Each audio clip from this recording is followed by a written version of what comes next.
Hey, this is Dr. Drew, and today I want to talk to you about the pros and cons of fasting. So it is something that I utilize in my practice and I've used personally off and on over the last several years. But I've learned that there's a lot of benefits and then there's also a dark side to it as well. So let's first start with the pros because I think there's a lot. One of the big ones is a topic in your physiology known as autophagy. Now, this is a really fancy word for cellular cleaning. So when you fast and give your digestive machinery a break, this is a time for your body to detoxify, clear out debris, and just do a full cleansing and cleaning of the system. When you're constantly eating or grazing all day, your body never gets a chance to stop digestion and clean house. So that's where autophagy is really important. This turns you from storage mode into burning mode, and it helps you clear out any junk and debris that is accumulated in the system. And this is a really important thing because when you're always assaulting your body with food, asking it to digest and assimilate, your storage hormones stay high and your fat burning hormones stay low. So this gives you a chance to flip that scenario and clean out the system, okay? So it'll lower insulin and blood sugar, and it will really help you turn on all the metabolism signals that'll benefit you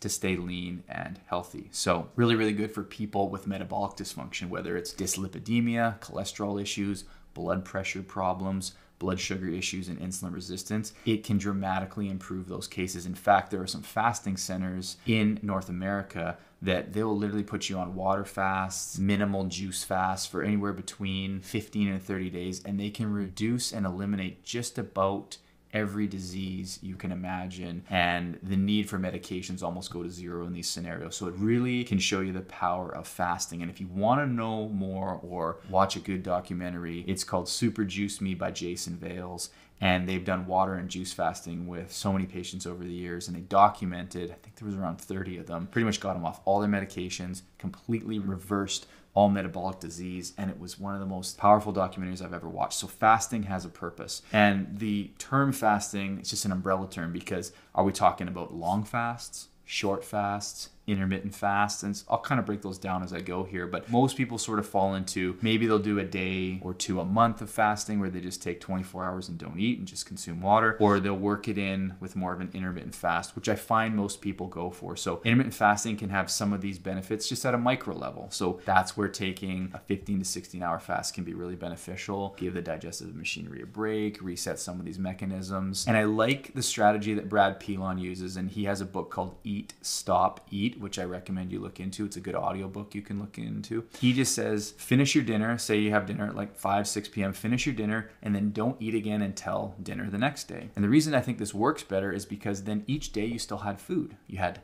dinner that night, then you fasted, you skipped breakfast and lunch the next day, and then you just resume the following night with dinner again. So even though you've gone 24 hours without food, you still had food each day. So I think doing it that way is way better than waking up and going, okay, I'm not going to eat all day until breakfast the next day. That's a little bit harder for people, I find, but this Eat, Stop, Eat, really cool. What it does also is it just restricts calorie intake. When you fast, whether it's intermittent fasting or throw in these strategic fasts, you're naturally over the course of a month or year going to consume less calories, which allows you to lose weight, burn fat, and get lean. So that's at a very simple level how it works, but it also, I think, benefits your metabolism and the digestive machinery by giving it a chance to reset and clean things out. Another big thing it does is it reduces the obsession around food. As humans, we are being brainwashed into thinking that our entire day should revolve around food. It's like, wake up, what are we gonna have for breakfast? Okay, mid-morning snack. What's for lunch? What's for dinner? We're bored at night, let's snack. All the while, we're getting spammed with continual ads all day, every day. We drive into work, we see ads about food. We're on the radio, TV, constantly getting floods of messages and information around food. We're just hyper obsessed about food. And so skipping meals, controlling these fasting windows is a good idea because it just gets you away from that obsession around food. When I was doing intermittent fasting, I just skipped breakfast. And so I'd wake up, I didn't have to think, oh, what am I gonna eat? The morning is way more efficient, and you just head to work.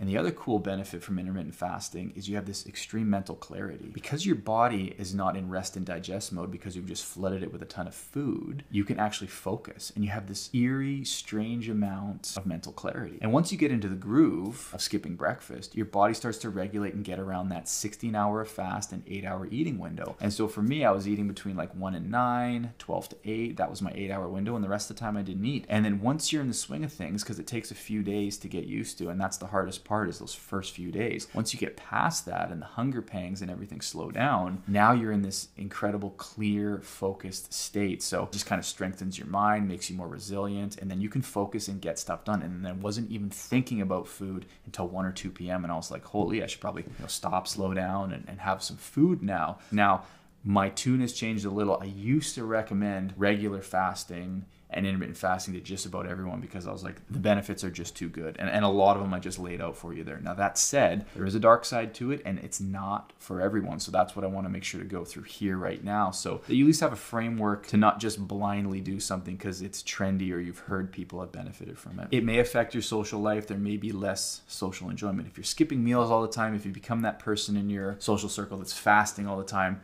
harder to go out, eat at dinner, go to social events, etc. So you have to kind of strategically plan and place things properly so that, you can still live and enjoy life. It can also backfire. So if you have ongoing thyroid issues, if you're in a very stressed state and you have adrenal dysfunction, fasting will just make it worse. It's one more stress on the system because without food, your body goes into a little bit of that fight or flight. And that's where a lot of the benefits come, but not if your health is not stable. So if you have Hashimoto's thyroiditis, if you're on thyroid medication, if you're going through a really stressful time and your adrenal system's blown, fasting is going to make both of those systems worse and it will further tank your health. So I wouldn't recommend it. And I also find that men handle fasting better than females. Females have the monthly cycle with the hormones. That's another system that can really get hit hard as your cortisol and estrogen and progesterone and thyroid. That whole system is involved in an axis, and then the hormone system can get thrown off if you're fasting too much as a female. So usually for the female patients I see that we're dealing with,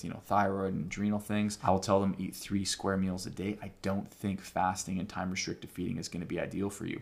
Now, if they're firing on all cylinders and they feel amazing and they want to take things up a notch and do some fasting, that's one thing. But if you have stuff going on, I would really caution females. 3 square meals a day would probably be better. Now, males, on the other hand, tend to just deal with it a little bit better. We don't have that monthly cycle and hormonal fluctuations. But same thing again, you got to look at the status and health of the person. The male is like, well, I'm just having a little bit of metabolic dysfunction, no ongoing thyroid or adrenal issues, and I'm looking to lean out. Yeah, maybe just getting rid of breakfast for several weeks or months would be a good idea. But I never recommend it as just like all out forever. Weeks and weeks and months and months and months can also backfire. So use this as a tool, use it as a strategy, plug it into your life in a way that you've sort of thought out and you have a process and an outline behind, not just haphazardly, let's just go all in with fasting and never stop. And this is another thing that I'll tell people is use the 5 on, 2 off, 6 on, 1 off strategy where 5 days a week you do intermittent fasting and then 2 days a week you don't, where you just throw a breakfast back in. Just keeps your body guessing, keeps the metabolism going. This way you don't get burned by ghrelin and leptin, which are the hunger hormones. They can do weird things if you fast for indefinite amounts of time.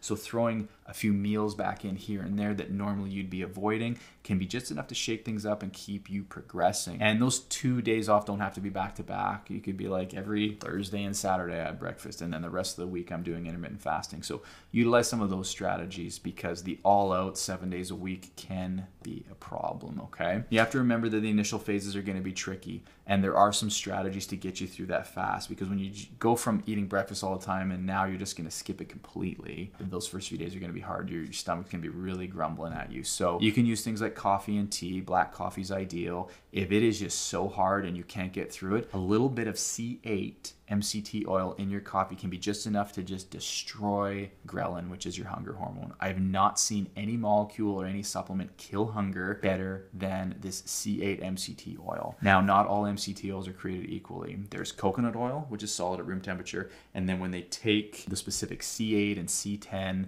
MCT oils out of there, now it's just liquid at room temperature. But then there's some products out there, Brain Octane is a really good one, where they take it one step further and they purify it so it's the best MCT oils that help control hunger and appetite and don't give you digestive upset. Anywhere between 1 and 3 teaspoons of that, and start low and work up because too much fat at once can cause diarrhea in the morning. So if you want to avoid disaster pants, start with 1 teaspoon, gradually add 2 1/3 teaspoon, which is essentially a tablespoon by then. So if you're really having trouble getting through that first part of the day, it's not a true fast because you've added a little bit of calories, but that might be just enough to get you over the hump and into lunch where your eating window is going to start, okay? That's the quick and dirty on fasting. It can be a valuable tool to reset your health, especially if you're pretty far gone. Sometimes it may need to be done in a supervised setting, as I was mentioning earlier. But yeah, if you have questions about fasting or you found things that are helpful, drop a comment below. And if someone in your world would find this video helpful, please share it with them. And as always, thank you for watching.